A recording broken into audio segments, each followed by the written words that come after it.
Peace be with you. Today we're celebrating the peace of the coming of the Holy Spirit in Pentecost. Pentecost means the 50th day after the resurrection. And there the Holy Spirit was sent to the apostles and to our Blessed Virgin Mary. Let us remember that at that moment the apostles were actually discouraged.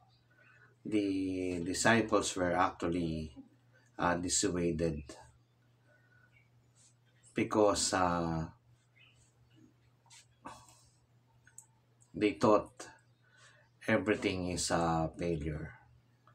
But when they receive the Holy Spirit, they become courageous.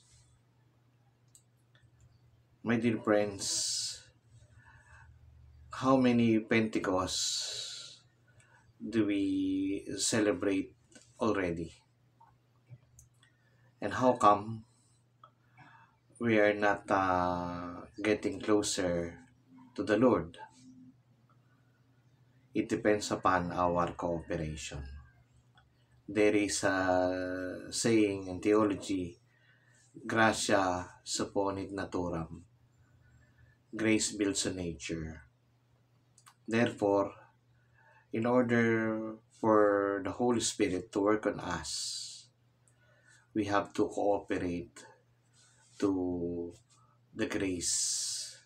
We have to cooperate with the grace of God. There was this man or actually uh, telling a priest, how come the world has not changed? How come there are still people who are starving? How come there are so many injustices in the world? How come there are so many problems in this world? And how come the Catholic Church seem to be um, incompetent in changing the situation?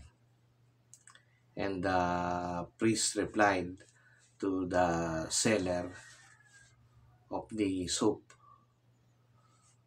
He asked the seller, how come there are so many people who are not yet taking a bath?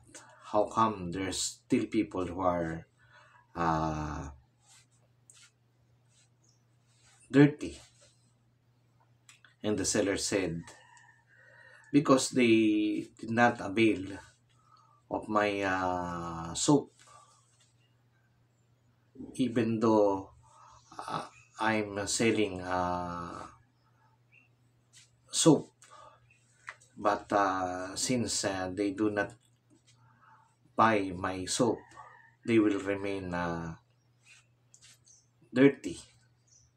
Same is true according to the priest. Even if the Holy Spirit was sent to the church, if the people does not cooperate with the grace of God, then the Holy Spirit cannot work on. Even if the Holy Spirit was given to the disciples of the Lord, it will not work out if they did not cooperate with the Holy Spirit. And so, my dear friends, in this Pentecost, let us pray for the grace that we may be able to cooperate with the grace of God so that the word of the Holy Spirit will be will have an effect on us in our lives. Come, Holy Spirit, fill the hearts of your people and enkindle in them the fire of pure love. Send forth your Holy Spirit, and you shall be created, and you shall renew the face of the earth. Amen.